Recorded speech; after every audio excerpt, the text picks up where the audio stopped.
Mesdames, Messieurs, bonjour à toutes et à tous. Effectivement, on va démarrer. Pour celles et ceux qui arrivent, n'hésitez pas à prendre place. Je m'appelle Éric Dagrand. Je vais avoir le bonheur de présenter les tables rondes et les deux présidents que vous voyez à ma droite. Juste avant ça, par souci technique, on va vous demander, s'il vous plaît, de mettre vos téléphones d'abord sur silencieux, mais ça, je me doute que vous y ayez pensé par élégance, mais aussi, s'il vous plaît, d'enlever le Wi-Fi, puisqu'on va avoir des intervenants en visio et que pour éviter que ça mange un peu, pardonnez-moi l'expression, de la bande passante, on va vous demander d'être vigilant avec cela. Pour démarrer ce colloque, vous les voyez à côté de moi, ils étaient impatients de prendre la parole et ils vont la voir pendant les minutes qui suivent. On est très heureux d'accueillir les deux présidents qui vont ouvrir ce colloque. Tout d'abord, Pierre Mélier, qui est ici président de l'AREA, Association régionale des entreprises alimentaires de la région Occitanie. Et là, normalement, on applaudit parce qu'on est quand même content de l'avoir avec nous aujourd'hui. Merci pour lui. Et le premier intervenant qui va prendre la parole, qui est juste à côté de moi, monsieur Jean-Pierre Arcoutel, président de la coopération agricole d'Occitanie. Merci de l'accueillir également, s'il vous plaît. Messieurs, la parole est à vous pour lancer ce colloque avant que nous ouvrions avec plaisir cette journée. Gardez les applaudissements pour la fête. Merci à toutes et à tous d'être venus aussi nombreux aujourd'hui. C'est vraiment une réussite. Pour ce colloque de la RSE et de la QVT, levier d'attractivité et de croissance, premier grand événement organisé dans le cadre du contrat agroalimentaire que nous pilotons en partenariat avec l'AREA. Mais ce n'est pas la première fois qu'on pilote ensemble des actions sur l'agroalimentaire. Je repense parce que, bon, on est certains, et je fais partie de ces gens-là qui ont un peu d'âge, et je me rappelle, déjà il y a 20 ans, ça c'était en Midi-Pyrénées, mais on avait déjà lancé le salon Sud-Ouest Découverte, qui était déjà des actions menées ensemble, entre l'AREA et la coopération. Et pour tout ce qui concerne l'agroalimentaire, autant que de besoin, on le fait ensemble, Et donc, même cette introduction ce matin, on l'a fait à deux voix avec Pierre Mélier. Merci aussi à nos partenaires d'être présents. Le vice-président de la région que je n'ai pas encore salué, mais qui est annoncé. Donc tout va bien, et qui prendra la parole dans quelques minutes, ainsi que les équipes du conseil régional qui participent à nos travaux, et plus particulièrement, je pense à Emmanuel Abouchard, qui a suivi cette action depuis le départ et depuis la genèse de ce projet. Merci aussi à la DRAF qui a participé, comme le conseil régional, à la réflexion pour élaborer ce contrat agroalimentaire, et puis qui nous accompagne aussi sur certaines actions. Donc la DRAF représentée par Laurent Bachela, bonjour, je n'avais pas encore salué, et Catherine Bellouet, que je n'ai pas vu encore, mais qui doit nous rejoindre, eux aussi très investis à nos côtés dans la mise en œuvre des actions du contrat. Donc, sans l'appui financier important de la région et de l'État depuis un an, nous n'aurions pas eu les moyens d'enclencher ce bel élan collectif pour notre secteur, ce secteur de l'agroalimentaire. Mais aussi tous les autres partenaires institutionnels et professionnels pour leur présence aujourd'hui, leur disponibilité, leur participation à nos côtés dans le cadre de la mise en œuvre de ces 10 actions du contrat agroalimentaire. Dans les gens que je dois remercier, c'est aussi toutes nos équipes, Pierre, les équipes de l'AREA et de la coopération agricole, qui se sont vraiment appropriées ce sujet. De toute façon, si on a pu le mettre en œuvre, c'est qu'on sentait qu'on avait des équipes derrière qui pouvaient le porter.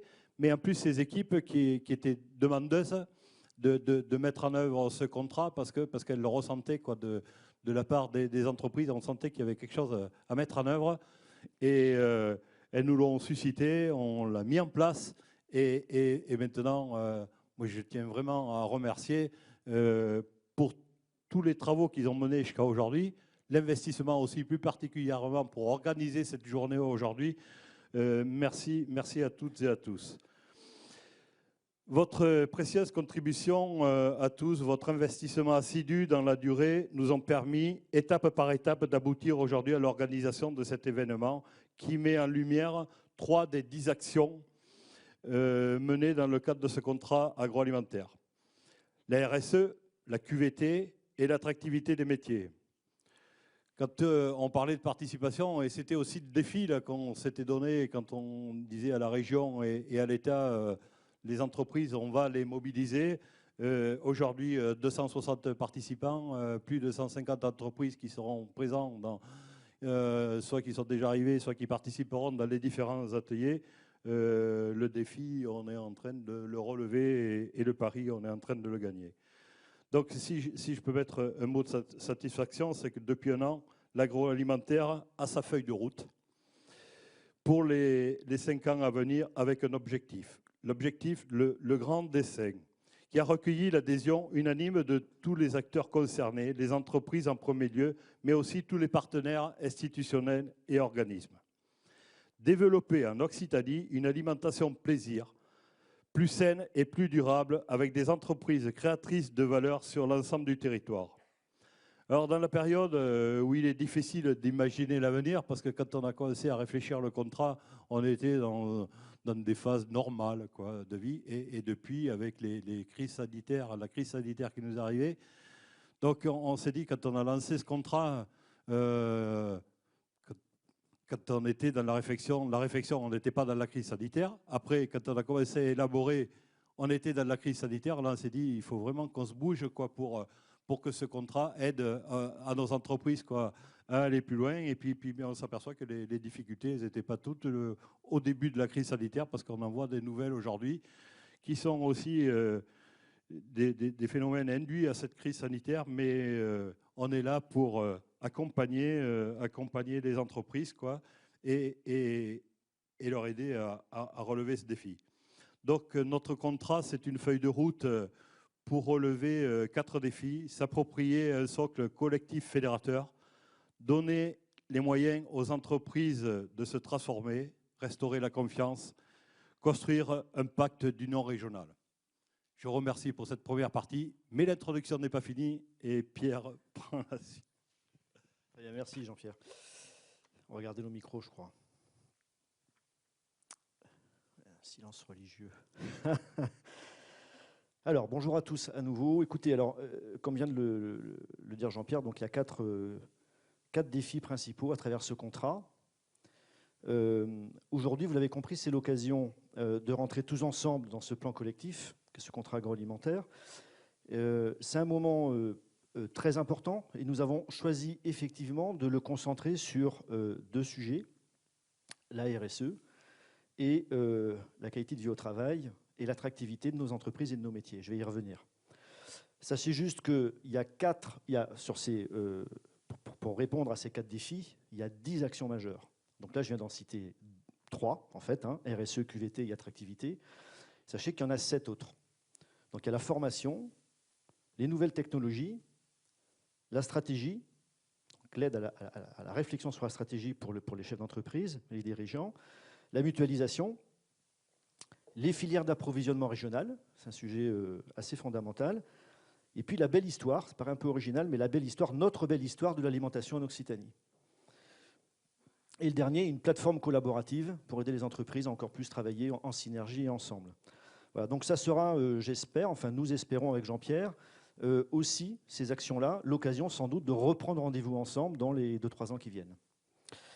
Alors, ce contrat, ces 10 actions opérationnelles, c'est un fabuleux levier finalement pour inciter et accompagner les entreprises, donc nous tous, et notamment dans un contexte actuel que tu as rappelé, Jean-Pierre. Je rajouterais un problème, en fait, le problème de l'attractivité de nos entreprises et de nos métiers. Globalement, de l'industrie, en fait, ou des métiers manuels en France, mais de l'agroalimentaire en particulier. Alors même que nos entreprises offrent une alternative riche, solide, je dirais, d'une stabilité de la vie de nos collaborateurs dans un milieu généralement peu urbain. Voilà. Donc il y a une sorte de paradoxe. Donc c'est aussi pour ça qu'on a voulu mettre dans ces thèmes un peu prioritaires, que je dirais, l'attractivité de nos métiers. Alors, un mot sur le sujet de la responsabilité sociale et environnementale et sur cette fameuse qualité de vie au travail. Juste pour commencer à toucher un petit peu au contenu de la journée, on n'est pas sur un énième plan ou sur un énième référentiel, je dirais comme on a connu hein, quand on parlait de l'ISO ou ce genre de choses, et c'est qu'on parle beaucoup de RSE, beaucoup de QVT. Je crois qu'il faut que tous individuellement on fasse l'effort de voir quel est le sens qu'il y a derrière ça.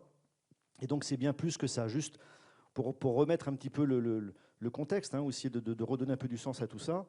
Dans les années 60, je dirais, voilà, fin des années 50, 60, jusqu'aux années 80, jusqu'aux années 70, notre mission, nous, dans l'agroalimentaire, ça a été essentiellement de répondre à un besoin de quantité. Puis on l'a tous appris, puis on a œuvré dans ce sens-là. On est rentré dans une deuxième phase dans les années 80 jusqu'à aujourd'hui, hein, où on a beaucoup parlé de demande, donc beaucoup de marketing, beaucoup de demande et de qualité. Et bien là, on rentre dans une troisième phase, je dirais, qui est une phase en fait, où on a à réfléchir et à construire un modèle qui doit permettre à nos entreprises d'être actives et de répondre et d'apporter des réponses aux problèmes du climat, de notre environnement en général. Voilà. Et aux réponses aussi de nos collaborateurs. Donc ça, c'est important, je pense, à bien situer. On rentre vraiment dans une troisième phase en fait, de notre industrie, de l'industrie en général, mais il faut vraiment qu'on en ait conscience dans l'agroalimentaire. À ce titre-là, je vais reprendre juste une citation que j'ai entendue il n'y a pas longtemps, que j'ai trouvée qui est assez efficace. Une entreprise qui ne gagne pas d'argent, vous savez comme moi, c'est une entreprise qui meurt. Mais une entreprise qui ne fait que gagner de l'argent, c'est aussi une entreprise qui meurt. Pourquoi ? Parce qu'elle n'a pas de raison d'être. D'accord ? Et finalement, il faut qu'on se pose correctement cette question, parce que si nous, on ne se la pose pas, de toute façon, nos collaborateurs ou les personnes, et les jeunes notamment, en fait, que l'on voudrait voir être nos collaborateurs, eux se la posent de toute façon. Donc on est vraiment, je dirais, amené à avancer dans ce sens. Voilà, donc c'est bien. Pour finir sur ce point, c'est la responsabilité du dirigeant, hein, et donc un certain d'entre eux sont là aujourd'hui. Mais n'ayons pas peur non plus de mettre les collaborateurs, quoi, je dirais, à contribution, d'être clair avec eux sur ces enjeux et de les responsabiliser. Et c'est pour ça finalement que, à travers cette démarche où il faut associer nos collaborateurs et ces questions-là, c'est un vrai levier, je dirais, de mobilisation et donc de performance. Voilà. Et c'est là où on retrouve finalement, et on boucle un peu le thème de la journée, c'est associer performance, je dirais, pérennité des entreprises et responsabilité sociale et environnementale. Voilà, donc je reviens au contrat pour conclure un peu cette deuxième partie de l'introduction. Finalement, cette mission fondamentale de ce contrat, c'est d'entraîner le maximum d'entreprises, hein, je dirais. Donc vous êtes beaucoup aujourd'hui, et ça, comme tu disais tout à l'heure, Jean-Pierre, c'est déjà un grand pas vers le succès du lancement, ou en tous les cas du rythme maintenant qu'on a atteint, je dirais, dans le pilotage de ce contrat. Sachez qu'à date, il y a 250 entreprises qui sont déjà mobilisées via les 10 actions que je rappelais tout à l'heure. Et c'est plutôt une satisfaction aussi dans le sens où beaucoup de ces entreprises sont des petites ou très petites entreprises et que ce n'est pas facile, je dirais, de se mobiliser tout seul sur des sujets comme on vient de les introduire. Voilà, donc sur ces 250 entreprises, il y en a notamment 80 qui sont particulièrement engagées dans cette dynamique, en participant activement à plusieurs actions et en donnant de leur temps, finalement aussi, pour les autres entreprises. Et c'est aussi ça le contrat agroalimentaire, c'est aussi, je ne sais pas si c'est le terme solidarité, mais des vraies synergies, parce que chacun y trouve son compte à la fin. Hein, voilà. Et donc, c'est cette dynamique qu'on veut continuer à développer. Donc, c'est important que vous soyez là, nombreux aujourd'hui, parce que c'est aussi grâce à vous qu'on va continuer, quoi, je dirais, à diffuser, à échanger sur ces sujets et avoir une dynamique collective. Et c'est aussi pour ça qu'à la fois l'État et la région nous soutiennent, je dirais, et sont moteurs aussi sur ces sujets-là, parce que c'est la volonté de tout le monde de voir une agroalimentaire forte en Occitanie, et donc, je dirais, avec ce réseau et cette proximité entre les uns et les autres. Voilà, donc certaines de ces entreprises vont témoigner aujourd'hui, donc dans les différentes tables rondes. Donc merci à l'avance à nouveau pour le temps qu'elle veut consacrer. Tout ça sera très utile. Voilà, donc en synthèse, on l'a dit, ce colloque, c'est l'occasion de voir comment concilier performance économique, bien-être social et responsabilité environnementale. Et ça sera l'occasion, bien entendu, de voir en quoi ça peut être, et c'est au cœur de l'attractivité future de notre secteur d'activité. Alors ces sujets seront notamment abordés par nos invités. Donc je présente rapidement. Donc il y a Géraldine Faure, donc, qui est à distance, je crois, avec nous, et qui est déléguée générale de l'ORS, donc l'Observatoire de la responsabilité sociétale des entreprises. et Yannick Josion, donc chef d'entreprise dans le secteur agroalimentaire. Donc, je ne sais pas s'il faut dire récemment, il nous a fait rêver sur les terrains de rugby, mais en tous les cas, voilà, il ne viendra pas à ce titre, je crois. Et puis, bien sûr, des acteurs et des partenaires des entreprises du secteur agricole et agroalimentaire régional. Voilà, notre animateur, donc Éric Dagrand, va nous présenter dans le détail le déroulé de cette journée, avec une animation, je dirais, qu'on a voulu et qu'il a souhaité également dynamique et innovante. Voilà, et donc, écoutez, Jean-Pierre et moi-même, on vous souhaite une excellente journée, des travaux fructueux. Voilà, merci à tous. Merci, Président. Merci, Président. Voilà, vous pouvez, si vous le souhaitez, vous asseoir. Vous avez évoqué la présence de Madame Faure, qui est effectivement à distance, donc on va la retrouver probablement sur l'écran. Elle est déléguée générale de l'Observatoire de la responsabilité sociale des entreprises. Madame Faure, bonjour, nous entendez-vous? Enfin, moi en l'occurrence. Bonjour à tous, bonjour Eric. Oui, je vous entends très bien. J'ai écouté attentivement les introductions. Eh bien, écoutez, la parole est à vous. J'espère qu'on va peut-être... Voilà, on vous voit parfaitement bien. Sachez que toute la salle vous salue. Et donc, ça vous fait quoi? Ça va? Tout va bien? La parole est à vous, Madame Faure. Merci à tous pour cette carte blanche réservée à l'Observatoire de la RSE. En préambule, je voulais remercier Alix Pavie et Benjamin Perdreau de leur invitation et excuser notre présidente Hélène Valade, retenue par des obligations dans son groupe. Et elle vous souhaite un très bon colloque. En quelques mots, l'Observatoire de la RSE est une association qui regroupe des entreprises, des organisations syndicales, quelques fédérations professionnelles et Coopération agricole, qui est membre de notre association depuis quelques années. Avec mon équipe, on accompagne nos membres sur les sujets de gouvernance et de reporting, extra-financiers, sur les sujets d'engagement social et sociétal dont on parlera beaucoup tout au long de la journée, les sujets de diversité, d'égalité professionnelle, sujets du télétravail, du droit à la déconnexion, de l'aidance, les sujets d'équilibre vie personnelle, vie professionnelle, des sujets qui sont très, très présents dans les organisations en ce moment.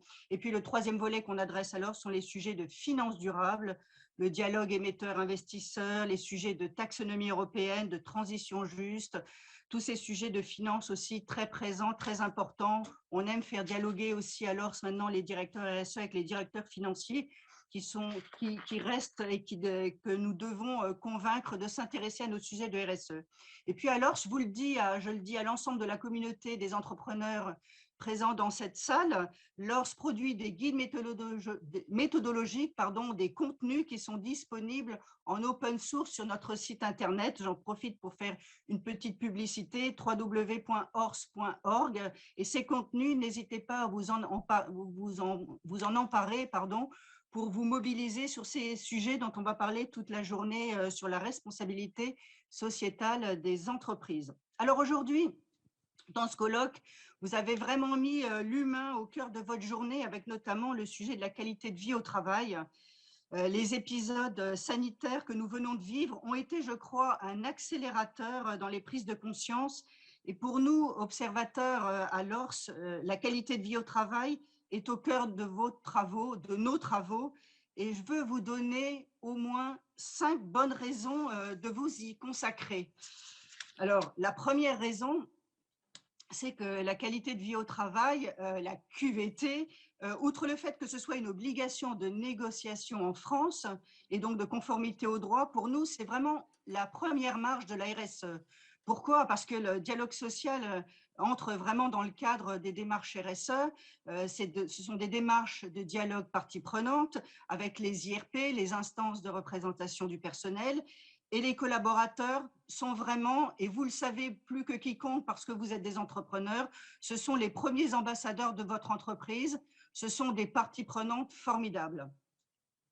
La deuxième raison de s'emparer des sujets de QVT pour nous, alors, c'est d'avoir une bonne qualité de vie au travail pour être attractif. Vous l'avez dit, messieurs, dans vos propos introductifs, l'attractivité de vos entreprises, le sens au travail, je pense que vous y reviendrez tout au long, encore une fois, de cette journée, sont des sujets qui sont des leviers pour fidéliser vos collaborateurs.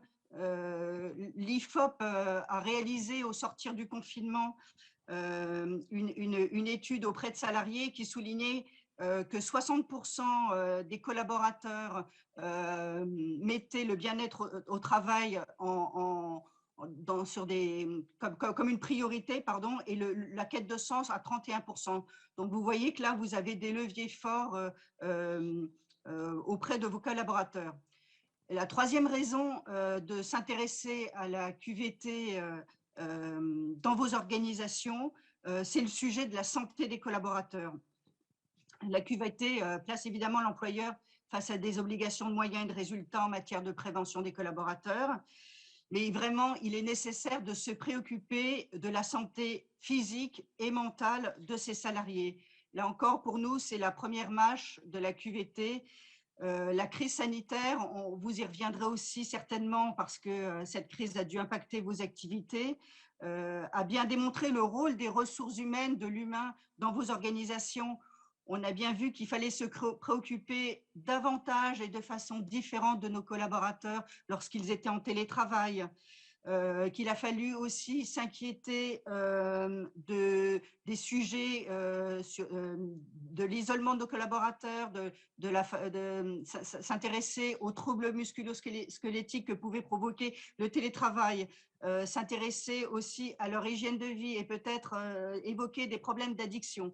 Tous ces sujets ont été évoqués dans les médias à l'issue du confinement et ce sont des sujets de préoccupation et d'intérêt croissant pour les organisations, pour les ressources humaines.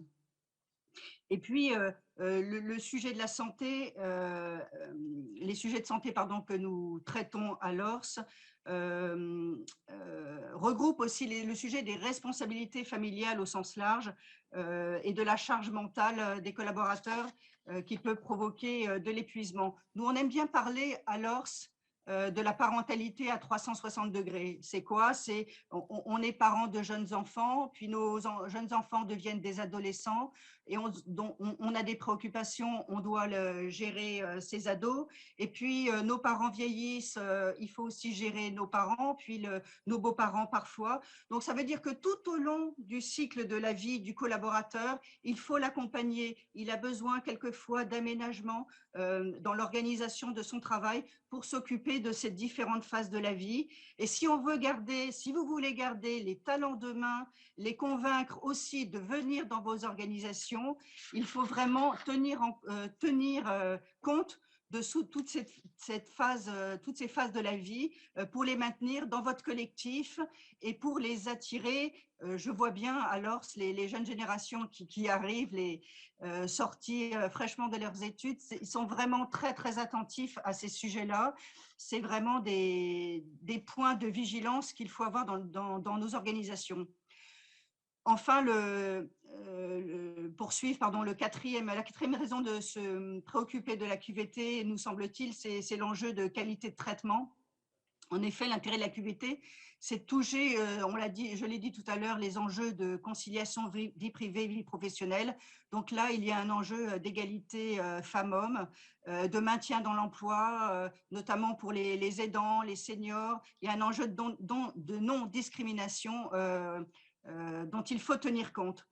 Une étude Harris Interactive en 2021 révélait que parmi les salariés, que 75% des Français estiment que les entreprises ont un rôle important à jouer en faveur de la diversité et que parmi les salariés, une entreprise qui agit en faveur de la diversité incite 80% d'entre eux à candidater auprès d'elle. Donc là, on en revient encore au sujet de l'attractivité de vos organisations. Enfin, j'ajoute qu'une entreprise inclusive et source de bien-être au travail, c'est la preuve d'un management qui intègre l'environnement de travail propice et attentif aux signaux faibles dans les organisations.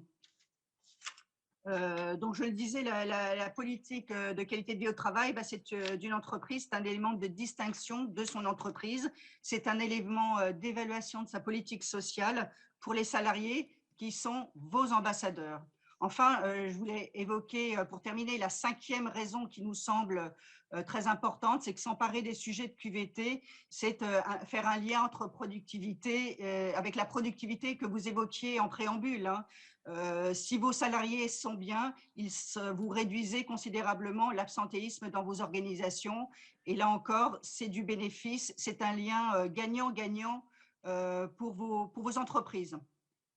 Alors, parce que je pense que j'ai été très bavarde, pour terminer, je dirais que nous vivons dans un monde global où tout va très vite, le numérique, les nouvelles réglementations, on a des défis environnementaux colossaux qui nous obligent à travailler ensemble à un monde plus soutenable, plus durable. Alors, vous qui êtes des entrepreneurs engagés, et vous êtes là pour parler de RSE toute la journée à Narbonne, vous avez de grands défis devant vous, et je crois que la RSE doit vous y aider. Ne la considérez pas comme une contrainte, mais vraiment comme un levier pour vos business models, pour attirer et fidéliser vos talents demain. Merci beaucoup, Madame Faure.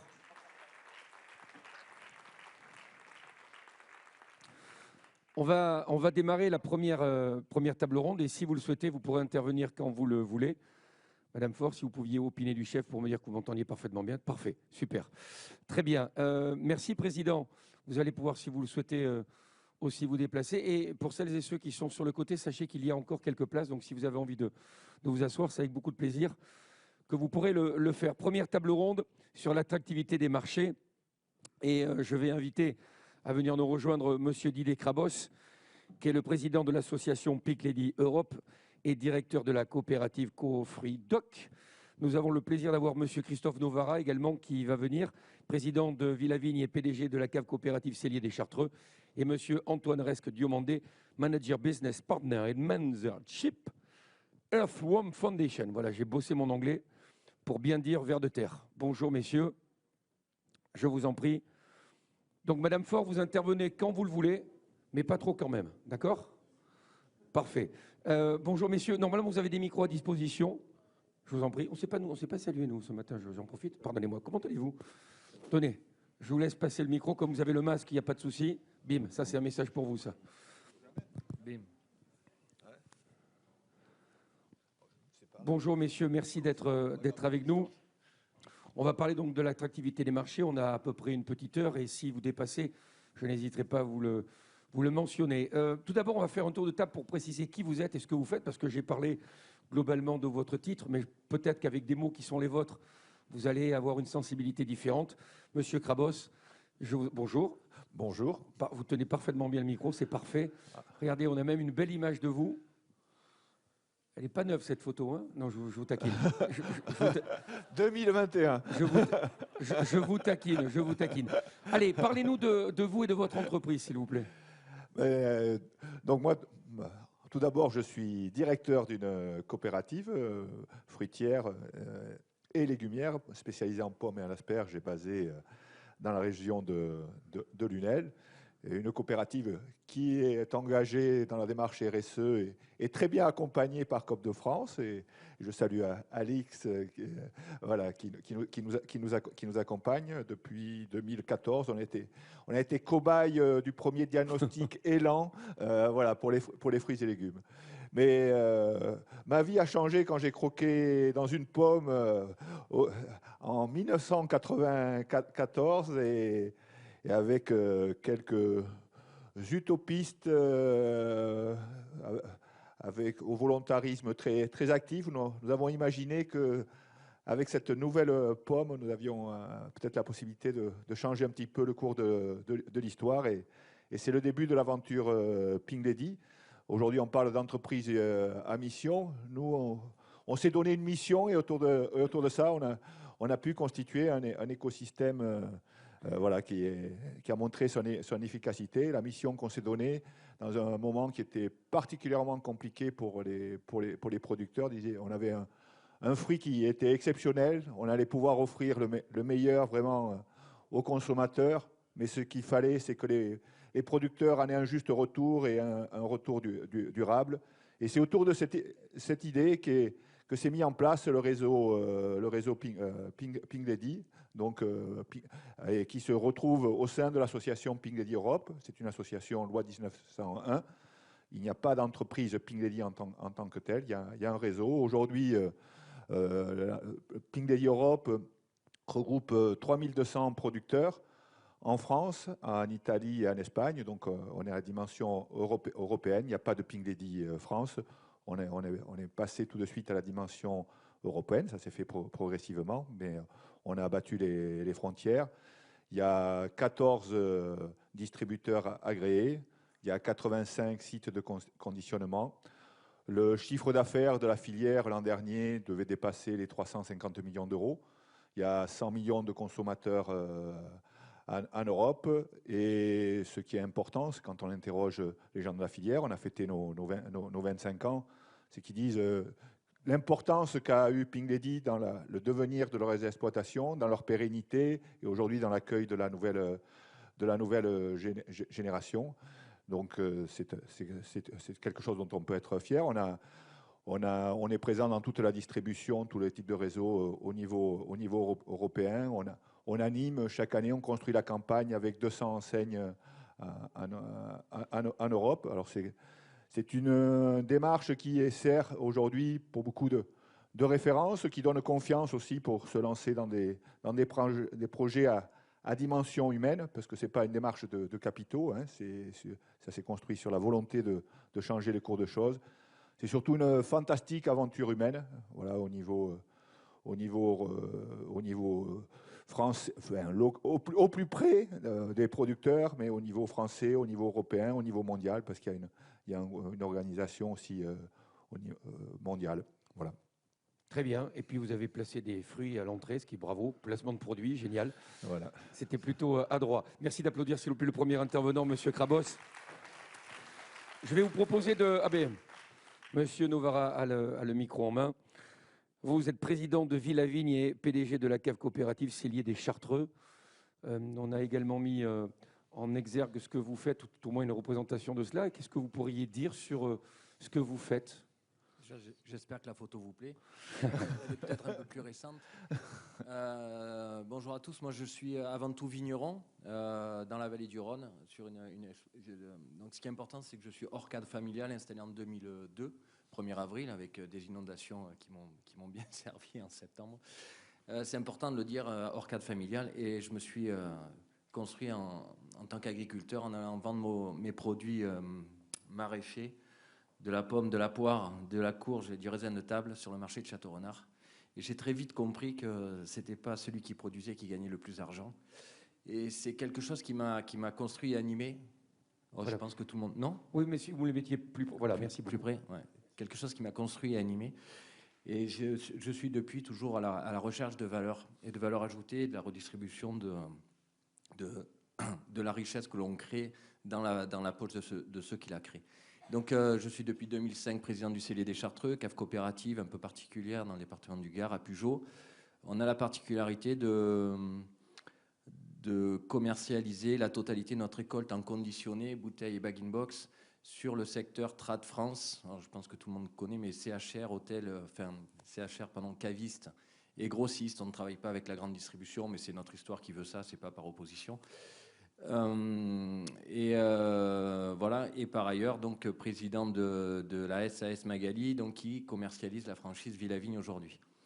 Donc je suis là au titre de la franchise Villavigne. Villavigne et la SAS Magali est un regroupement de caves coopératives qui à un moment donné se sont posé la question de la maîtrise de leur réseau de distribution, de la professionnalisation de leurs caveaux de vente et de la façon de vendre le vin, et qui s'est interrogé de savoir si on devait vendre uniquement notre production ou aussi celle des copains. Et donc, de fil en aiguille, on a créé l'enseigne Villavigne, donc qui est un concept de... Nous sommes des cavistes, essentiellement basés dans les caves coopératives, où on a changé nos magasins, j'allais dire d'usine, en magasins professionnels cavistes, en proposant toute une gamme de produits qui sied aujourd'hui aux consommateurs. Bien, et enfin le troisième intervenant, à qui on va donner le micro, si vous voulez bien. Non, mais je pense que vous pouvez sans aucun problème. Monsieur Resque-Diomandé, donc je disais Manager, Business Partner and Mentorship, Earth Foundation. Est-ce qu'on va tous parler en anglais pendant une demi-heure ? Non, je vous rassure. je vous rassure. Mais c'est très bien prononcé. Écoutez, je ne sais pas, vous n'êtes pas un peu démago là tout de suite. Allez, parlez-nous de vous. Qu'est-ce que ça veut dire tout ça là? Qu'est-ce que vous faites? Merci déjà à l'AREA, merci aux organisateurs de nous inviter. Je suis là à plusieurs titres, hein. Peut-être le rappeler. Donc, très récemment, responsable RSE, développement durable du groupe C'est Moi, pendant 4 ans. Bon, je pense que ça situe mieux l'ancrage au niveau de l'AREA. Et aujourd'hui, responsable des partenariats dans une fondation internationale. Earthworm, pourquoi? Earthworm, c'est le verre.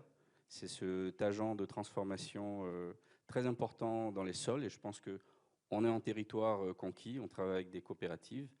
Et vous savez tous et toute l'importance qu'a cet agent de transformation. Alors, Earthworm accompagne, pour être très précis, les entreprises vers des chaînes d'approvisionnement plus régénératrices. Des sols, des forêts, mais également régénératrices de valeur en termes de producteurs, de communautés dans lesquelles elles vont travailler. Donc nous avons des programmes qui sont soutenus par une centaine d'entreprises aujourd'hui, que vous connaissez un peu tous, mais que je ne citerai pas. Nous avons des programmes sur le terrain, précisément, qui ont une approche holistique qu'on définit comme le landscape. L'approche holistique, c'est de se dire, créer de la valeur et créer du développement, c'est d'abord prendre soin de la nature, prendre soin des communautés dans lesquelles on va exploiter ces matières premières, et finalement générer de la valeur économique. Donc c'est un peu dans ce sens que nous accompagnons les entreprises. Et finalement, là où on va être très connu également, c'est dans la vérification des engagements. Je crois que vous entendez tous parler de zéro déforestation, de tous ces enjeux de résilience, d'équité. Notre rôle, c'est aussi de vérifier que ces entreprises s'engagent réellement sur le terrain. Donc on a une pléthore d'outils qui vont de l'imagerie satellite jusqu'aux audits sur le terrain pour vérifier que ce que les entreprises disent est réel. Voilà, merci. Juste comme ça, question pour la gratter, est-ce que c'est pas trop tard? Non, c'est pas trop tard. C'est pas trop tard, au contraire. Comme je disais, on a une centaine de membres qui financent de plus en plus ces projets de développement. Earthworm existe depuis une vingtaine d'années, on est présent dans 15 pays et on voit l'impact dans ces pays, de la Malaisie, l'Indonésie, le Vietnam, en passant par la Côte d'Ivoire, le Ghana, où vous avez du cacao. Dans tous ces pays où il y a de fortes matières premières, on constate le changement et on le mesure aujourd'hui. Donc ce n'est pas trop tard. Donc la déforestation, ça n'existe plus? Elle existe, elle continue. Mais le rythme, disons qu'aujourd'hui, avec cette prise de conscience qui est généralisée, et je pense que le dernier rapport du GIEC et les conclusions de la COP26 sont assez claires, il y a une prise de conscience. Nous, par exemple, sur certains territoires, on a observé des regains de forestation, des regains d'arbres, de restauration de zones qui étaient fortement dégradées. Et justement, il faut continuer ce travail parce qu'il n'est pas trop tard. Bon, de toute façon, on va y revenir tout à l'heure, puisqu'on a beaucoup de questions, mais on va redonner la parole à M. Krabos, puisqu'on est sur une thématique spécifique. Comment ce projet Pink Lady intègre-t-il cette justement dimension de la RSE? Comment vous pourriez l'évoquer? J'allais dire, pas d'une manière civile, mais au contraire détaillée. Et Madame Faure, vous intervenez encore une fois quand vous le souhaitez, hein, par rapport aux intervenants ce matin. Le premier constat, et c'est parfois celui qu'on fait aussi quand on fait un diagnostic au niveau d'une coopérative, c'est que beaucoup des valeurs ou des attentes qui sont dans la RSE sont dans l'ADN de la démarche Pink Lady. Une démarche où les producteurs sont vraiment acteurs et veulent garder la main sur le destin, donc où le retour des producteurs est important. Une démarche où on est vraiment dans l'écoute des parties prenantes, et nous, on parle des producteurs, mais également des consommateurs, puisque le propre de la démarche Pink Lady, c'est de s'adresser directement aux consommateurs et aux citoyens qui sont les consommateurs, d'avoir construit la démarche au plus près des clients de la distribution, les valeurs d'équité, les valeurs de partage, d'ouverture, enfin, et je peux, voilà, un esprit engagé et responsable. Le point particulier qu'on a mis l'attention sur les questions environnementales. Donc il y a ce point de départ qui est bien là, mais on a vu ces dernières années, et cette décennie, que le modèle agricole, l'alimentation est venu complètement au cœur des enjeux sociétaux, dans le débat sociétal, avec parfois des raccourcis qui challengeaient vraiment l'existant et qui était basé aussi sur l'ignorance d'une partie, de beaucoup d'efforts qui étaient faits ou d'une réalité. Et là, on a compris qu'il fallait qu'on aille au-delà d'offrir un produit. C'est pas d'abord c'est quoi, qu'est-ce que tu offres, c'est comment. Donc sur le comment, il fallait qu'on explique et qu'on démontre notre logique de progrès. Et ensuite, aujourd'hui, c'est cette recherche du sens. C'est pourquoi on fait ça. On est une valeur premium, leader dans notre catégorie. Ça nous expose et ça veut dire qu'on est forcément les premiers qui allons être challengés. Donc il y avait cette nécessité vraiment de prendre en main cette question. On ne répond pas au localisme qui est tendance à la mode. 70% de notre activité est sur les marchés d'exportation. Être en capacité d'expliquer à ces consommateurs qui aimaient notre produit, on vous offre un plaisir, il n'est pas de chez vous parce que votre terroir n'est pas adapté à la production, mais sachez que ce produit respecte des valeurs fortes auxquelles vous êtes attachés. Et c'est là-dessus que nous sommes rentrés dans ce processus, la structuré d'une démarche RSE. Donc il y a eu un engagement politique. Ensuite, il y a un travail, et là encore, je ne peux que saluer l'apport de COP de France. On a réalisé 100 diagnostics, ou un peu plus, auprès de tous les sites de conditionnement et de production, des distributeurs à marché, des pépiniéristes, sur plus d'1 an. Et Alix a réuni toute une équipe autour d'elle pour aller en Italie, en Espagne et en France. C'était un travail à la fois un état des lieux et un travail de sensibilisation. Et ensuite, nous sommes rentrés dans un processus de structuration d'une démarche dans l'esprit RSE, en associant dans des démarches de groupe pour aboutir en 2019 à une charte d'engagement RSE, la charte d'engagement Pink Lady. Donc ça, c'était la troisième phase qui recouvre, on pourra y revenir dessus sur le contenu, et juste dans le processus.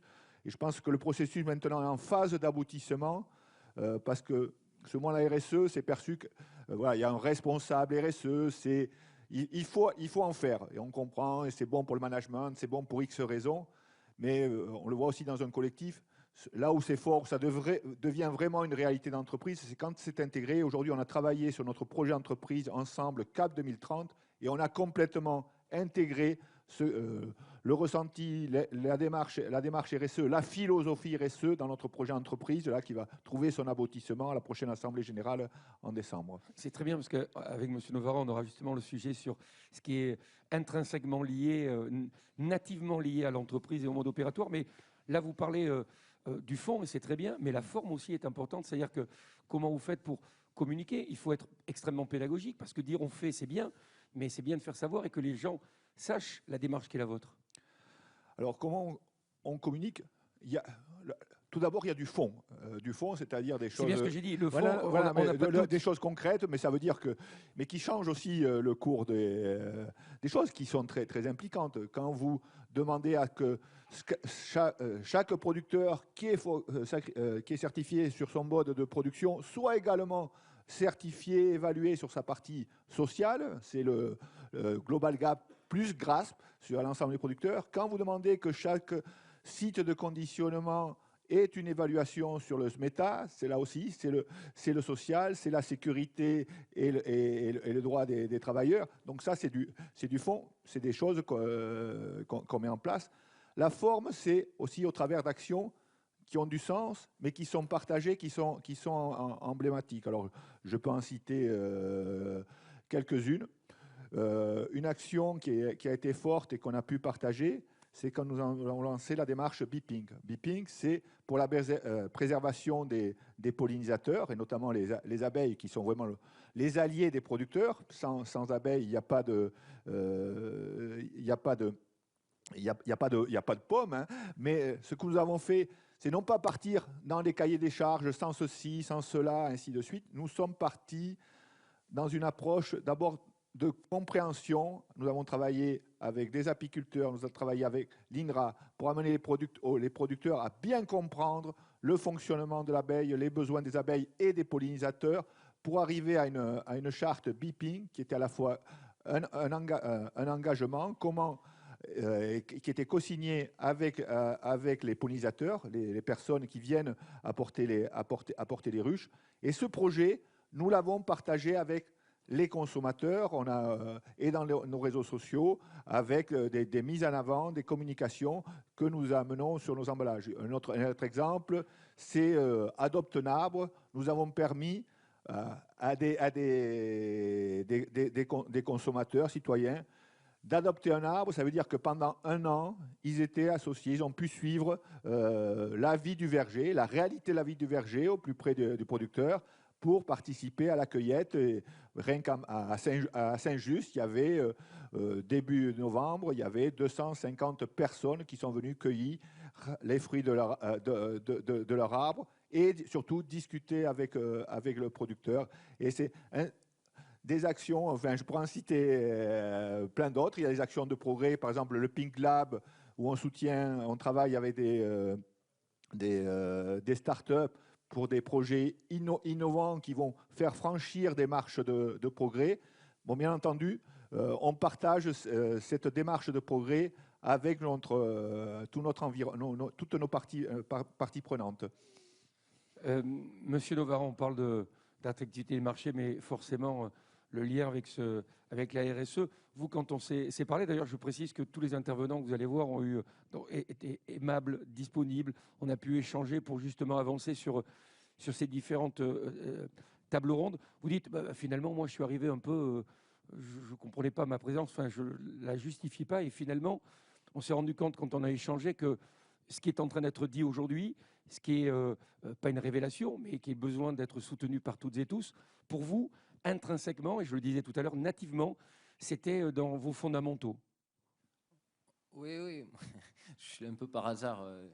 En tout cas, enfin, on est à des années-lumière de ce que nous explique Didier. Et personnellement, la RSE, pour moi, c'était un gros mot il y a encore 6 mois. Ce que dit Didier, par contre, nous donne très envie de continuer à être accompagné par COP de France. Et c'est pour ça que je suis là, parce qu'Alix m'a demandé de venir témoigner, puisque un diagnostic a été réalisé sur notre entreprise. C'est les Chartreux Pavie-Lavigne, mais qui montrait que effectivement, on était loin d'être certifié RSE, mais que malgré tout, on avait un mode de fonctionnement qui montrait qu'on pouvait, si demain on le souhaitait, aller vers la certification RSE.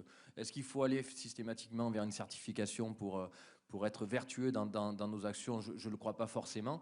En tout cas, ça nous a fait plaisir de voir qu'on pouvait avoir des actions et des modes de fonctionnement dans nos entreprises qui étaient RSE.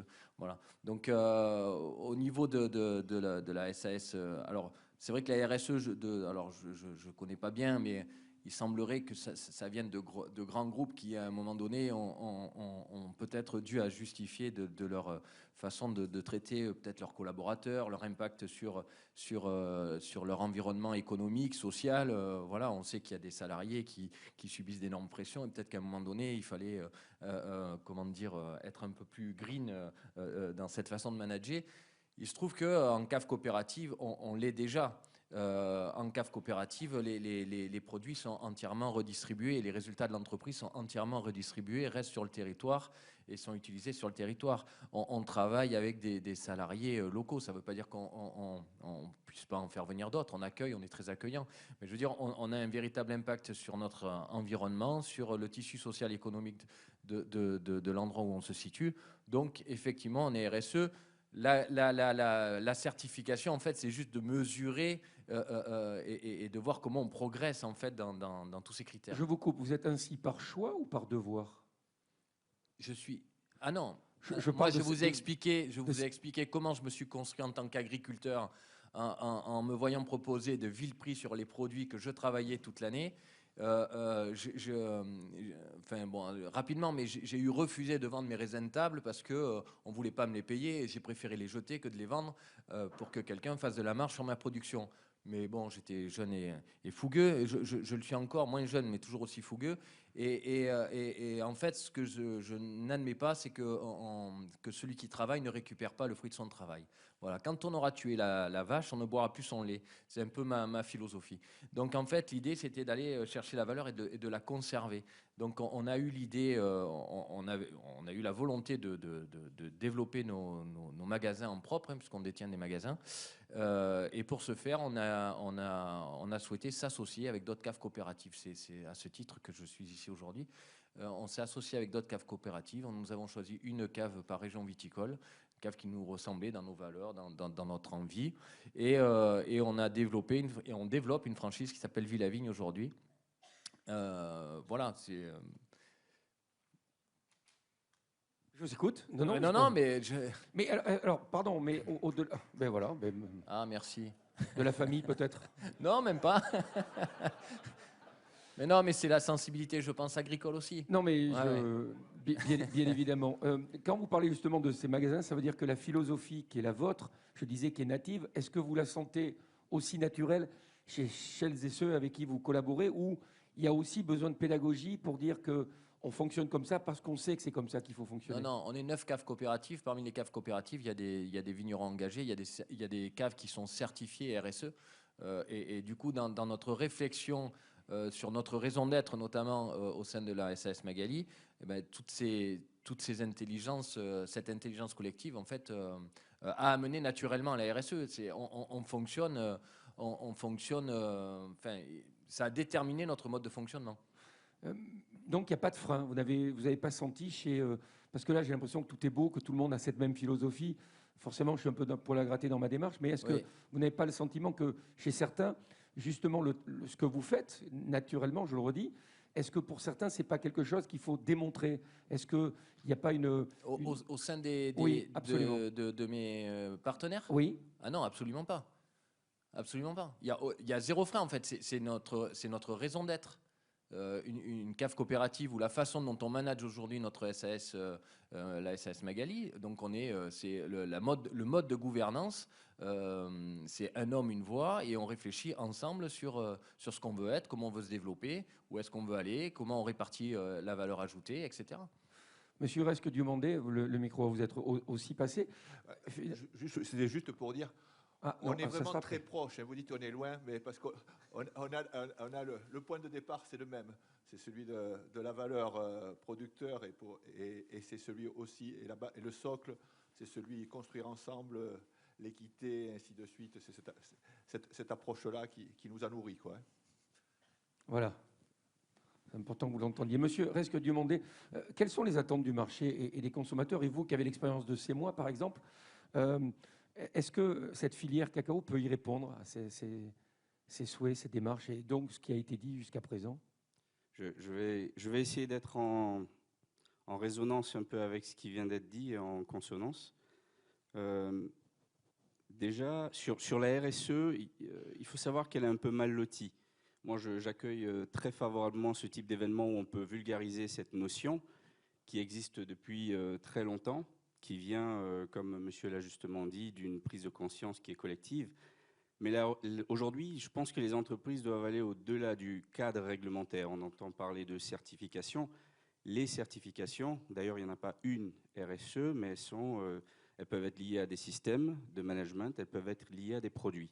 Les certifications sont des moyens, mais ce ne sont pas des fins. Et ça permet de structurer des cadres, mais il faut aller au-delà. Et moi, ce que j'aimerais déjà dire avant de parler d'attente du marché, c'est que la RSE, c'est un système de valeurs. Et je pense qu'il y a 4 valeurs sur lesquelles peut-être on aura le temps de revenir, mais qui sont très justement positionnées sur le support de la coopérative agricole. Je pense qu'elles résument totalement la RSE. Et c'est un peu les attentes du marché aujourd'hui. Vous parlez de la solidarité, de l'équité, de la responsabilité, de la transparence. Et je vais m'appuyer là-dessus. J'avais prévu une structure, mais je pense que cette structure est encore plus pertinente. Je vais m'appuyer sur la coopérative agricole, justement, et sur le modèle coopératif, qui est déjà un modèle solidaire à la base. Donc c'est extrêmement important d'être solidaire des producteurs. Pour les matières premières avec lesquelles nous on travaille, qui sont des matières premières qui viennent d'autres pays que la France, pas que la France, on a une asymétrie. Et j'aimerais rappeler qu'on a quand même en France, depuis 2017, un devoir de vigilance. C'est-à-dire que toutes les entreprises qui exploitent des matières premières, que ce soit le cacao, le café, la noisette, et j'en passe, sont responsables de ce qui se passe dans leur chaîne d'approvisionnement. Et on a eu des sanctions depuis 2017. Très peu le savent, mais des grands groupes ont déjà payé les frais de cette responsabilité. Donc ça nous amène à ce que les consommateurs attendent aujourd'hui, c'est de la responsabilité des entreprises. Que la RSE aujourd'hui, ce que j'aimerais, c'est qu'elle ne soit pas perçue comme un centre de coût, mais comme un véritable système de valeur intégré dans l'organisation. Juste partager une anecdote là-dessus avec vous. Je disais à un dirigeant récemment qui présentait une stratégie, une vision d'entreprise. Et on avait tous les axes de la stratégie qui étaient présentés, donc le marketing, la finance bien évidemment, les perspectives de marché. Et finalement, je lui ai posé la question, je sais que vous êtes très intégré au niveau RSE, mais où elle se situe dans votre vision que vous venez de me présenter? Et il m'a dit, et à juste titre, la RSE, elle est en filigrane de tout cela.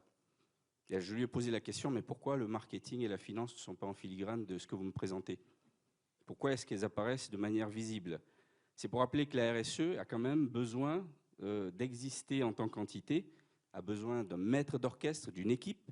Et très souvent, faites juste le parallèle, vous verrez que les départements RSE, c'est maximum 3 personnes, ou souvent une personne, un réseau d'ambassadeurs. Et il faudrait que cela change. Il faudrait qu'on aille vers une RSE plus active, plus proactive, et qui ne réponde pas uniquement à la réglementation. Et ça m'amène au dernier élément que j'aimerais illustrer, c'est la transparence. Ce que nous faisons au niveau d'Earthworm, c'est d'accompagner les entreprises en plus de transparence. Communiquer sur les coopératives avec lesquelles elles communiquent, elles travaillent. Démontrer un peu quelles sont les chaînes d'approvisionnement, quels sont les systèmes, travailler de moins en moins avec des intermédiaires, mais plutôt en direct avec des coopératives, pour qu'il y ait de la valeur sur les territoires. Et c'est valable en France, mais c'est valable un peu partout dans le monde. Cette notion de transparence, le consommateur l'aperçoit notamment avec la notion de traçabilité. De plus en plus, les systèmes de traçabilité se renforcent, deviennent plus pertinents, mais il faut aller encore au-delà. Et la traçabilité, elle est extrêmement importante parce que plus vous êtes traçable, plus votre produit concentre un ensemble de données sur ses zones de production, ses conditions de production, et plus on va avoir d'impact sur les notions de déforestation, de travail forcé, de travail d'enfants, d'utilisation intensive d'intrants, et sortir progressivement de cette monoculture. Donc voilà un peu, j'ai essayé de résumer les attentes du marché, mais qui sont les attentes de nous tous, les attentes de citoyens, tout d'abord, avant d'être des attentes de consommateurs. On a encore une petite vingtaine de minutes à passer ensemble. Peut-être que Madame Faure voudrait dire un mot sur ce qui a été dit ce matin déjà dans cette première partie de table ronde. Non, mais merci, messieurs, pour votre témoignage. Je voulais juste rappeler que pour répondre à une de vos questions, que les débuts de la RSE en France, c'est la loi NRE, des nouvelles régulations économiques de 2001, qui ont succédé ensuite la loi Grenelle 1 et 2, qui ont effectivement demandé aux grands groupes de mesurer leurs impacts sociaux et environnementaux. Et quand vous évoquiez aussi les certifications, toute la partie normalisation, je crois, est importante pour progresser, à ne pas confondre avec les réglementations qui sont imposées. Et le volet de la normalisation, sans doute, permettra d'accompagner de façon plus large la RSE. Encore une fois, je pense qu'il faut considérer que c'est un levier et pas une contrainte. L'entreprise, elle est vraiment en société. Vous avez rappelé les attentes de vos clients. Tout à l'heure, en préambule, je rappelais les attentes des salariés. Toutes les communautés qui vivent autour de vos organisations, en France ou à l'international, expriment des besoins qu'il faut écouter, auxquels il faut répondre.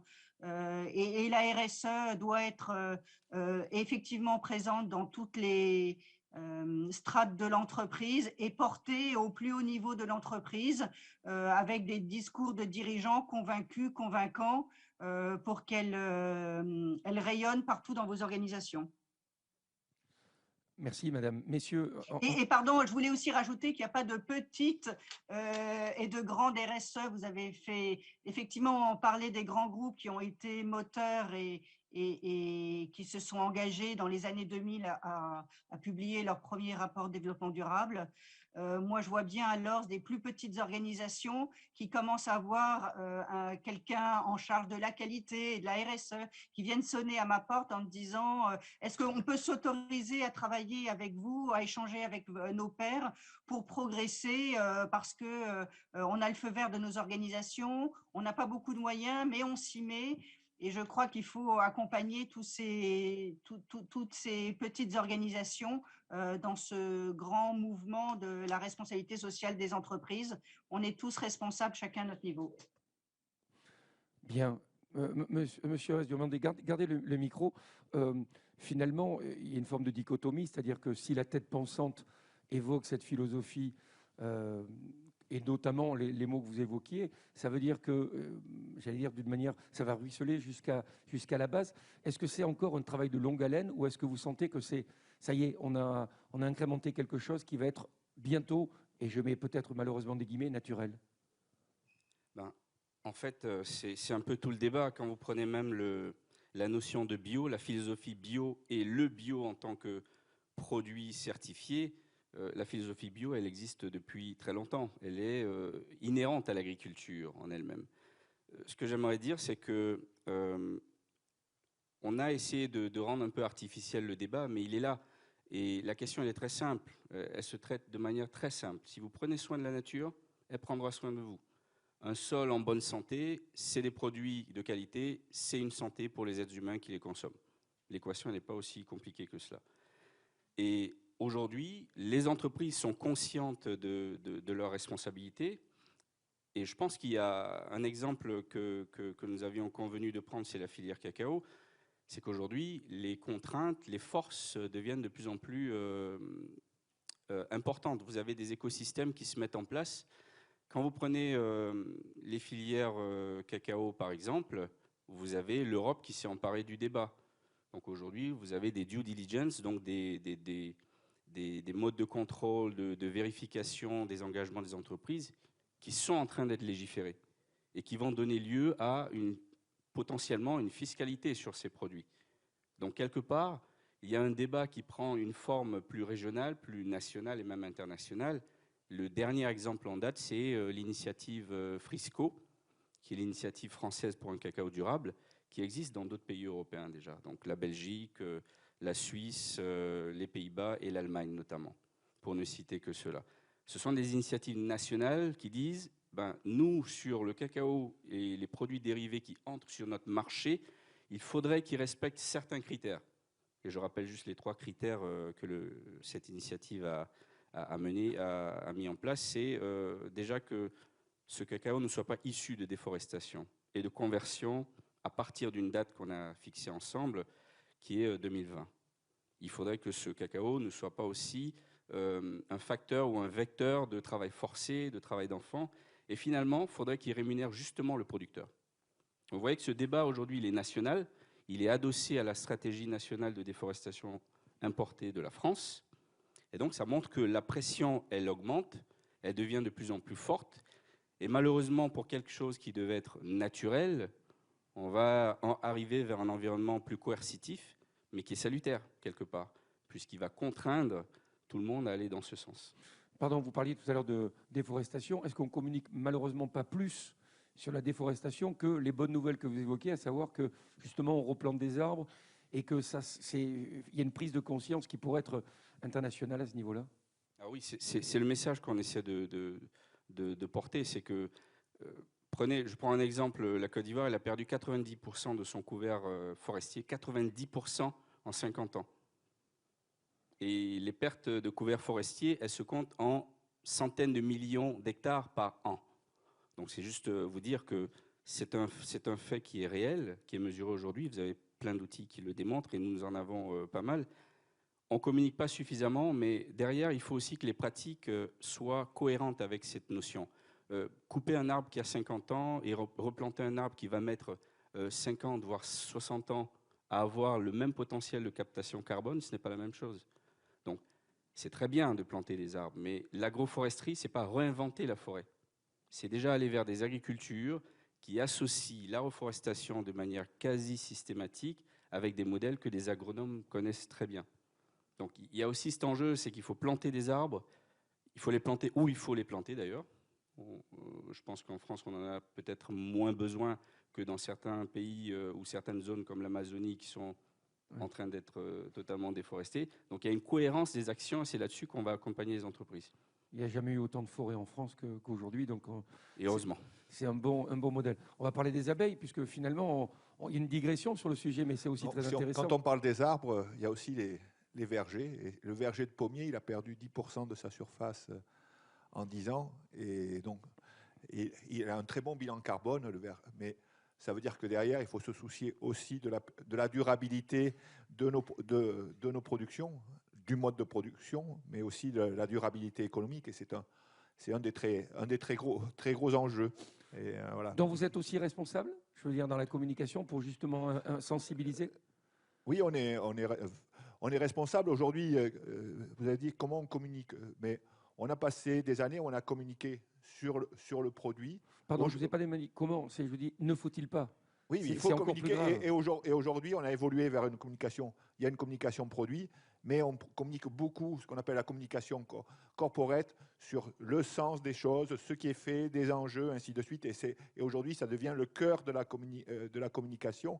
Et si on se pose la question, est-ce qu'il faut faire de la RSE ou pas, il suffit de raisonner par l'absurde. Si vous voulez porter une valeur de marque, donc une valeur de marque, c'est là pour créer des liens, c'est une promesse, c'est un engagement. Si vous ne nourrissez pas aujourd'hui des valeurs sociétales, eh vous êtes sûr du résultat à terme. Aujourd'hui, la RSE, moi je trouve que c'est complètement une transformation complète de la façon de voir l'entreprise, et notamment sur des entreprises de petite et moyenne dimension. Je vais vous citer là l'exemple de notre coopérative. Moi je trouve en 5-6 ans, notre entreprise a été transformer la façon de vivre de l'entreprise. Ça s'est construit avec les salariés, avec les producteurs. Et le dernier exemple, la façon dont on a pu passer l'épisode Covid. Je pense que si on n'avait pas eu tout cet historique du partage de l'entreprise, de la vision de l'entreprise autour de la RSE, on n'aurait pas eu la même approche. Et je trouve que la RSE est aussi une excellente façon de répondre à toutes les inquiétudes qu'on peut avoir, la façon de les aborder. Moi, j'ai assisté au niveau de notre filière pomme-poire à un séminaire où on regardait la suite, on voyait toutes les pressions qu'il y avait, et on est en force, faiblesse, opportunité, on n'en sortait pas.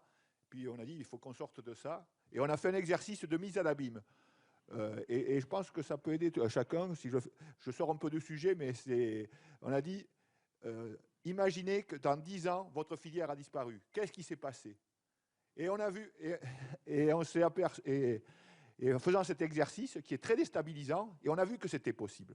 Et souvent, et une grosse partie de cette disparition, elle trouvait des réponses, elle pouvait trouver ou les réponses, elles étaient dans une approche RSE. Il y a quelqu'un qui a retraduit ça, le fameux triangle des trois cercles, en disant on réussira si on arrive à produire, si on peut continuer à produire, si on sait vendre.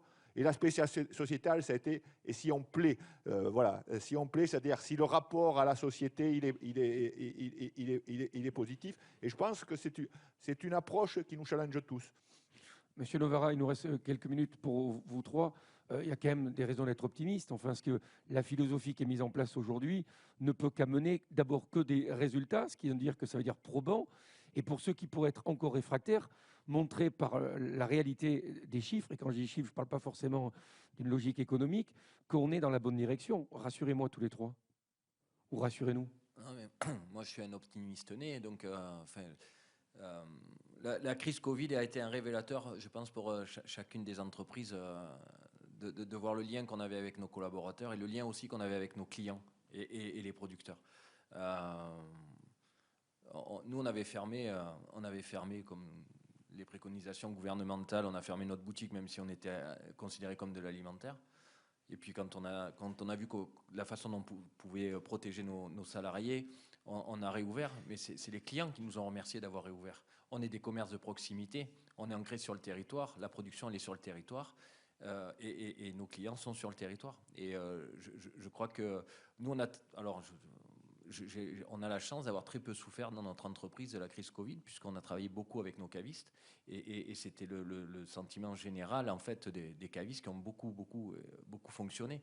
Donc l'entreprise qu'on est en train de mener avec le réseau Villavigne nous conforte en fait, dans nos choix. Je pense qu'on est dans... On va représenter en tout cas un des magasins, un des réseaux de distribution que le consommateur attend. Il veut savoir où il achète ses produits, pourquoi il achète et quelle est l'incidence de son achat sur le territoire où ça a été produit. Voilà. Donc oui, je pense qu'on ne peut être qu'optimiste et on a de plus en plus de consommateurs et qui sont sensibles en fait à la façon que l'on a de travailler, de proposer nos produits. Monsieur Krabos, un mot vous aussi d'optimisme? Oui, l'optimisme, il est de volonté, mais moi je pense qu'on a une... Pardon, mais il y a quand même des indices révélateurs qui vous permettent de l'être, parce que là, oui, on est de volonté, mais... on n'est pas optimiste sur tout. Aujourd'hui, on a un vrai enjeu sur l'agriculture et ça fait partie du débat sociétal. L'inquiétude aujourd'hui des producteurs, c'est savoir s'ils vont pouvoir continuer à produire, on est dans une logique actuellement d'interdiction en marche forcée sans qu'il y ait les réponses, sans qu'il y ait une analyse des possibles ou des possibles. Les producteurs sont très inquiets par rapport à ça, dans un environnement climatique qui est très challengeant. Donc l'optimisme, il sera si on arrive bien à partager la réalité des choses, des enjeux et la logique, et s'inscrire vraiment dans une logique de progrès avec les moyens et le pas de temps qu'il faut. Ensuite, moi je trouve que oui, cette période elle est très sensible et l'approche RSE elle a toute sa pertinence. C'est qu'aujourd'hui, voilà, dans toute notre économie doit introduire une plus grande part d'humanité, voilà, et ce rapport à l'humain. Mais ça vaut pour les salariés, pour les dirigeants, pour je dirais l'écosystème de l'entreprise. Voilà, c'est cette capacité d'être acteur d'une transformation qui est positive dans le vécu de l'entreprise, dans le rapport de l'entreprise aussi à la société. Monsieur Resque-Diomandé, vous aussi, de quoi être optimiste, même si là, finalement, vous évoquez aussi un peu l'international. Ça veut dire que la démarche, elle ne peut pas être que franco-française, il faut qu'elle soit mondiale. Pour autant, vous avez vous aussi des raisons d'être optimiste. Nous, on travaille justement à catalyser cet optimisme et on a des résultats probants. Les choses avancent bien, les entreprises sont de plus en plus conscientes. Le message, c'est surtout qu'il faut aller au-delà j'insiste vraiment, du réglementaire. On n'est pas obligé d'avoir un cadre coercitif pour mener des actions de bon sens. Faut juste se demander, et je terminerai avec cet enjeu qui est majeur, mais c'est encore, je dirais, c'est encore dommage de rappeler combien l'humain est central dans l'organisation. On se retrouve à discuter de l'importance de l'humain. Vous voyez, c'est un peu étrange, hein, mais il faut qu'on aille au-delà de cet aspect. Il faut que vraiment les entreprises prennent conscience que leurs collaborateurs, c'est leur plus grande richesse d'abord, et ensuite que les matières premières qu'on exploite ne sont pas infinies. Elles font partie d'un écosystème qu'il faut préserver, qu'il faut régénérer. C'est des petites anecdotes, mais vous avez des entreprises qui font beaucoup, et je pense que si vous êtes là aujourd'hui, c'est parce que vous y croyez dans ce sens, dans ces valeurs. La notion d'ergonomie au travail, la notion de qualité de vie au travail ne doit pas être abstraite.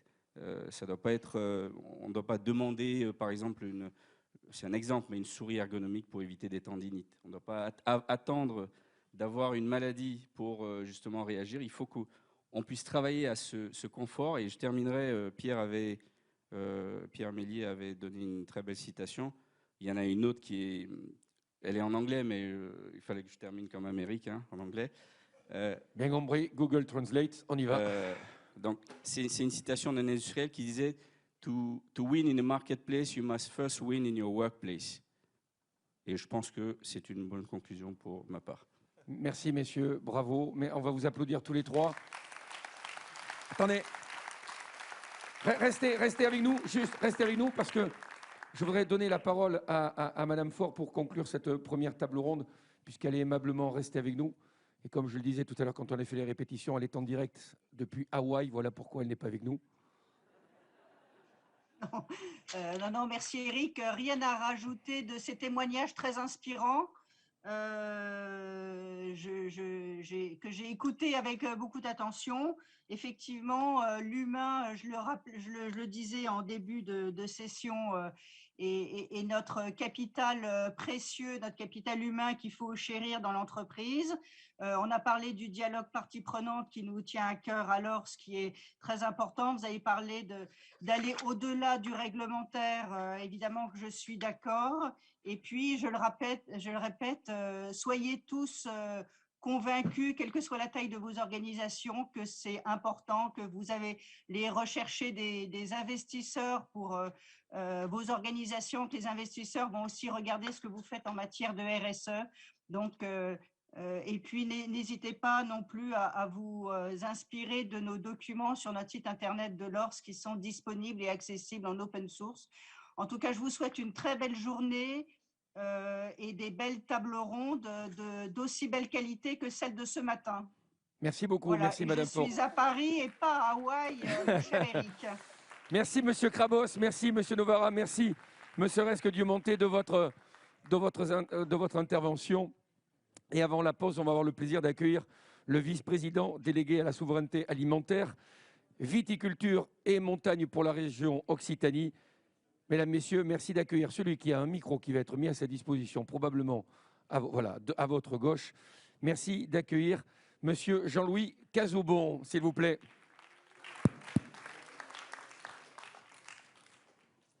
Bonjour. Bonjour à toutes, bonjour à tous. Merci. Vous dire que je suis très heureux d'être parmi vous.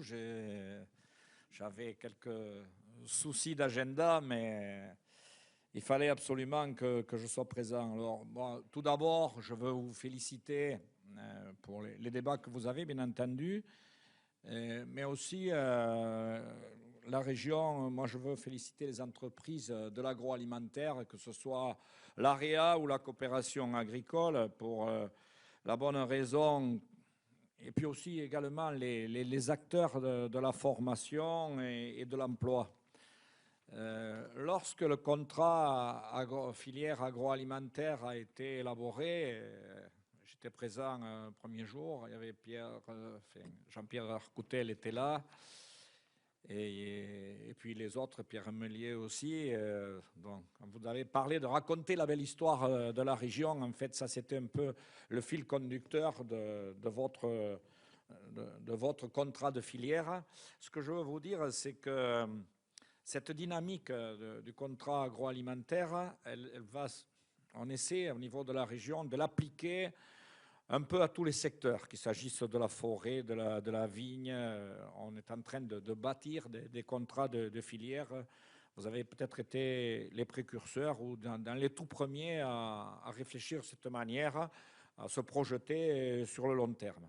Alors, vous rappelez des choses que vous savez, mais c'est comme la prière, il faut le dire assez souvent pour que ça fasse de l'effet. Vous rappelez que l'agriculture et l'agroalimentaire, c'est le premier secteur employeur de main-d'œuvre dans la région Occitanie. 165 000 emplois. Et ça, il faut le dire, c'est pas présent dans la tête des gens, de nos concitoyens. Alors, quand on a dit ça, en termes d'emploi, les 165 000 personnes qui y travaillent, c'est 2000 industries. Je vais vous citer quelques chiffres parce qu'ils sont assez révélateurs. 2000 industries, 3000 commerces de gros qui sont répartis un peu sur tout le territoire. Ils ne se concentrent pas uniquement dans les grandes agglos. Ça aussi, c'est très important. dont 5 000 employeurs, 400 en statut coopératif qui représentent 35 000 ETP salariés. Ce qui veut dire que c'est un quart de l'effectif salarié de l'industrie et des commerces d'Occitanie. Voilà pourquoi la région encourage tout ce secteur et puis bien entendu les acteurs de l'emploi et de la formation à orienter les hommes et les femmes de notre région vers ce secteur. Et c'est un des obstacles que l'on rencontre, hein, l'attractivité des entreprises, le déficit d'image en clair que ce secteur porte, c'est ce à quoi vous vous attachez à redorer l'image à travers les axes, vous en avez parlé là, hein, de la RSE et de la qualité de vie au travail. Alors évidemment, la souveraineté alimentaire, puisque c'est le titre de mon portefeuille que j'occupe à la région. C'était l'agroalimentaire précédemment. Donc aujourd'hui, la souveraineté alimentaire de notre région, ben, vous avez raison de le dire, il y a des secteurs qui disparaissent. Elle est en danger par rapport à plusieurs problèmes. Hein. L'eau, parce qu'on la maîtrise dans un contexte de réchauffement climatique, quand on est plus... on descend vers le sud, plus il fait chaud, c'est une nécessité. L'eau, puis certaines filières de production qui disparaissent. Si je prends les porcs, je pense qu'il y a des charcuteries présentes, des gens qui travaillent dans la charcuterie ici, on produit 580 000 cochons en Occitanie. On en consomme 3 millions. En gros, en France, 2 personnes, ils font cochon. Voilà. Donc, quand vous avez compris ça, ça veut dire qu'on est en danger là-dessus. Vous prenez les ovins, alors là, je le fais à l'échelle nationale, ce n'est pas Jean-Pierre qui me démentira, on ne couvre même pas la moitié de la consommation de notre peuple. Alors, je le disais hier, hein, il y a des grands hommes qui l'ont dit avant moi, un pays qui n'est pas capable de se nourrir, il est en danger. Alors, voilà, et c'est pour ça que, un autre exemple, Danone ces jours-ci, là, Villecontal, il ferme l'usine. 200 producteurs vont rester sur le carreau. Là, je fais du syndicalisme primaire, mais ça me choque. Voilà, alors on va faire des jus végétaux, peut-être, bon, on va voir. Peut-être c'est une restructuration aussi, mais il y a 200 producteurs et leurs familles qui aujourd'hui, moi je peux vous dire, il ne se passe pas un soir depuis 3 jours où j'ai des gens qui me posent des questions. Alors voilà, bon, j'arrête là, mais c'est pour ça que je veux dire que la région, elle est présente auprès des entreprises agroalimentaires et de leurs partenaires. Alors depuis la crise Covid, c'est-à-dire de mars 2020 à aujourd'hui, on a mis en place un plan d'urgence. Et puis avec les dispositifs agroviti, que ce soit le PASS ou les contrats. La région, elle a aidé 540 entreprises de l'agroalimentaire, ici en Occitanie. Elle a accordé 56,5 millions d'euros d'aide de la région, plus 2,3 millions de FEADER. C'est vous dire l'importance que représente ce secteur, et moi je crois en la dynamique, il n'y a pas que moi, heureusement d'ailleurs, de la dynamique de ce secteur. C'est une nécessité de l'aider et de le soutenir. Bon, j'espère que ça ralentira un peu parce qu'on va rentrer dans un contexte budgétaire difficile. La crise Covid, je peux vous dire qu'elle a coûté à peu près 800 millions d'euros à la région par rapport aux aides aux entreprises, tout secteur confondu. Alors, vous comprenez bien que ça secoue les portefeuilles. Voilà. Alors, de plus, la région elle a apporté aussi un soutien aux actions collectives ou collaboratives qui ont été conduites par les partenaires régionaux au bénéfice des entreprises agroalimentaires. Je reviens pour ce... Moi, je veux mettre ici en avant l'attachement de la région à ce secteur.